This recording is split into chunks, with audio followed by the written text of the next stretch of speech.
तो यहाँ पे देखिए एसबीआई से अगर आप न्यू कार लोन वगैरह लेना चाहते हो तो उसके लिए रेट ऑफ इंटरेस्ट की स्टार्टिंग है 8.45% से और 9.25% तक मैक्सिमम जाता है। अगर आप यहाँ से ग्रीन कार लोन लेना चाहते हो जो कि इलेक्ट्रिक कार्स के लिए होता है तो वहाँ पे 8.40 से स्टार्टिंग होगी, 9.10% तक जाएगा। अब यहाँ पे डिपेंड करता है आपका सिविल स्कोर कितना अच्छा है, वो जितना अच्छा होगा 800 के आसपास का जितना आपका होगा उतना ही जो है कम इंटरेस्ट रेट पर बैंक आपको लोन प्रोवाइड करेगी। अब यहाँ पे देख लेते हैं एसबीआई से अगर आप कार लोन लेना चाहते हो तो यहाँ पे आपको क्या फीचर्स और एलिजिबिलिटी वगैरह रिक्वायर होती है। तो यहाँ पे सबसे पहले देखिए लोएस्ट इंटरेस्ट रेट ईएमआईज है। एसबीआई का जो कार लोन आपको मिल रहा है वो इस समय सबसे लोएस्ट कार लोन का जो है रेट ऑफ इंटरेस्ट चल रहा है। यहाँ पे लॉन्गेस्ट रीपेमेंट टेन्योर मैक्सिमम आप 7 साल के लिए यहाँ से लोन वगैरह ले सकते हो। आपको जो है आपकी कार के ऑन रोड प्राइस पर जो है फाइनेंस वगैरह करा जाएगा। ऑन रोड प्राइस में जो है आपका रजिस्ट्रेशन और इंश्योरेंस वगैरह इंक्लूड रहेगा।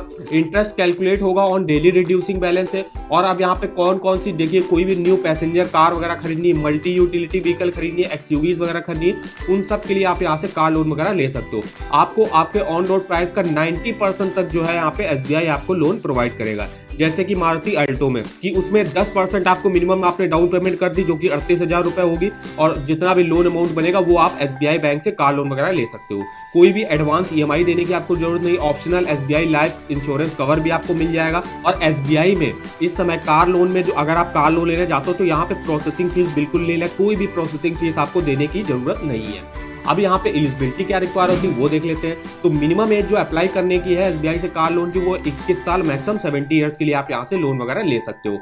टोटल 3 कैटेगरी के लोग हैं जो यहाँ से कार लोन वगैरह ले सकते हैं। पहली कैटेगरी के लोग आते हैं जो कि सैलरीड इंडिविजुअल है, कोई भी जो है गवर्नमेंट जॉब वगैरह करते हैं, डिफेंस पर्सनल है, तो उनकी जो ईयरली इनकम है वो 3 लाख रुपए मिनिमम होनी चाहिए और मैक्सिमम लोन अमाउंट उनको अपनी मंथली इनकम का 48 टाइम जो है मैक्सिमम लोन वगैरह मिल सकता है। अब दूसरी कैटेगरी के लोग आते हैं वो आते हैं सेल्फ एम्प्लॉयड प्रोफेशनल बिजनेसमैन वगैरह, जिनकी ईयरली इनकम जो है 3 लाख रुपए होनी चाहिए और ये भी अपनी नेट प्रॉफिट और ग्रॉस टैक्सेबल जो इनकम होगी उसका 4 टाइम जो है मैक्सिमम लोन वगैरह ले सकते हैं। तीसरी कैटेगरी के लोग आते हैं वो आते हैं एग्रीकल्चर से जुड़े लोग जो जैसे कि फार्मर वगैरह, तो वो लोग जो है यहाँ से ले सकते हो। उनकी ईयरली इनकम 4 लाख रुपए मिनिमम होनी चाहिए और वो अपनी नेट एनुअल इनकम का 3 टाइम जो है मैक्सिमम यहाँ से लोन वगैरह ले सकते हैं। अब डॉक्यूमेंट वगैरह क्या रिक्वायर होते हैं तो वो देख लेते हैं। तो डॉक्यूमेंट के लिए अगर आप सैलरीड इंडिविजुअल हो तो लास्ट 6 मंथ का बैंक अकाउंट स्टेटमेंट दिखाना पड़ेगा, 2 passport size photo, proof of identity, address proof, income proof में latest salary slip form 16, income tax return भी आप दिखा सकते हो लास्ट 2 ईयर का। प्रूफ ऑफ आइडेंटिटी में जैसे आप passport, PAN card, voter ID card वगैरह दिखा सकते हो। और एड्रेस प्रूफ के लिए आप जो अपना कोई भी बिल वगैरह दिखा सकते हो या voter ID card, driving licence वगैरह भी दिखा सकते हो। फिर अगर आप जो है नॉन सैलरीड इंडिविजुअल प्रोफेशनल वगैरह हो तो आपको bank account statement last 6 month का, 2 passport size photo, proof of identity, address proof, income proof में इनको income tax return last 2 year का दिखाना पड़ेगा, ऑडिटेड बैलेंस शीट दिखाना पड़ेगा, profit and loss account statement last 2 year का।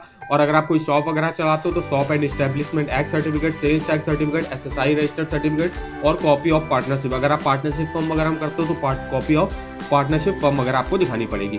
फिर अगर आप एग्रीकल्चर से जुड़े लोग हो तो उनको भी जो है लास्ट 6 मंथ का bank account statement, 2 passport size photo, proof of identity, address proof, कौन सी खेती वगैरह करते हैं तो उसका जो है पूरा जो है डॉक्यूमेंट वगैरह दिखाना पड़ेगा। जैसे खसरा चिट्टा जो होता है, पट्टा खतौनी वगैरह, तो उस सब जो है जमीन के कागज वगैरह आपको यहाँ पे दिखाने पड़ेंगे। फिर यहाँ पे अगर आपकी जो जमीन है उस डेयरी या पोल्ट्री वगैरह खुली हुई है तो उसके भी डॉक्यूमेंट वगैरह आपको यहाँ पे दिखाने पड़ेंगे। तो ये कुछ डॉक्यूमेंट वगैरह रिक्वायर होते हैं एसबीआई बैंक से कार लोन वगैरह लेने के लिए।